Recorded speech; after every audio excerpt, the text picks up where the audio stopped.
Hi Ethan, this is going to be part one of my tutorial for you on how to get a backing track, record some vocals, EQ the vocals, put some reverb on, some effects, and then go through to the final bounce process, or render process if you prefer.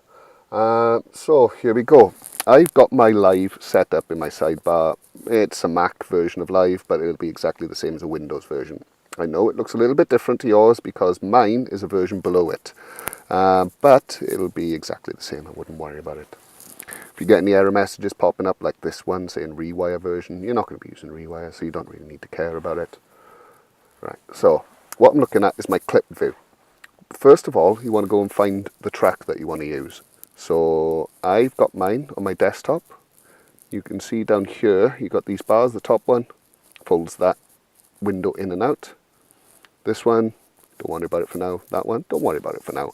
And these three, these are your browser windows. So what I'm going to do is look for my desktop, or if you've got it hidden somewhere else, you can go to your home volume and you can start looking from there.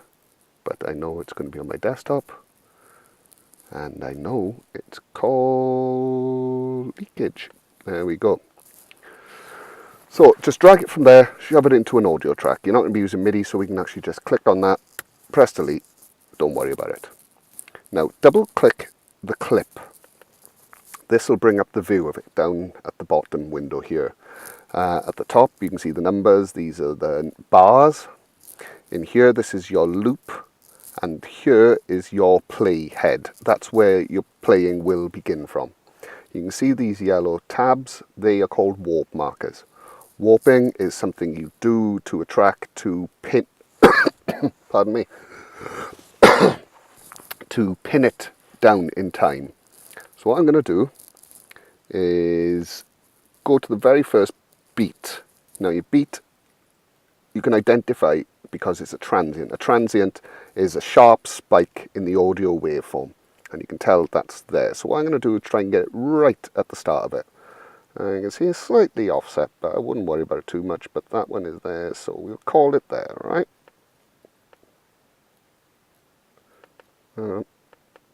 Now that'll do. So you want to make that your number one, because as you can see, there's still a few more there. So what you're going to do, let's zoom out a bit more so you can see what's going to happen when I play with this first one. Right click that first warp marker. Now you want to set that first one to be your first one. So set 111 here. Okay? So you can see your play head has moved back to your first one. Double click it, sorry, not double click, right click again and warp from here straight. Now that'll just make it the first one. It'll also get rid of all the others. Now they've all gone. But you can see the BPM down here is not a nice round number. It's 85.99, which leads me to believe that it hasn't warp marked it 100% properly. So what we can do to check it is take your loop marker, turn it on, pull it up to say 8 bars. And remember I said the numbers at the top correspond to bars. So 1, 2, 3, 4, 5, 6, 7, 8, and it ends on the number 9. So you can see it's down here, number 8. Highlight or make the bar black by clicking on it. Now you can move that bar up and down in 8 bar jumps by pressing the up arrow. So 8, 16, 32, no, sorry, I can't count, 32 bars. So you come to the end, and you're going to want to make sure that that transient that we talked about at the beginning is also at the very end. And you can see that we've got a regular waveform here with no sudden spikes. And here, and after this, we've got regular waveform, no sudden spikes. The spike starts here as far as I'm concerned. So I'm going to zoom in. Now you zoom in and out by, see the mouse pointer. When you bring it down, it turns into a magnifying glass. Click and drag up and down. Click, drag left and right, or up and down. You can move the waveform around.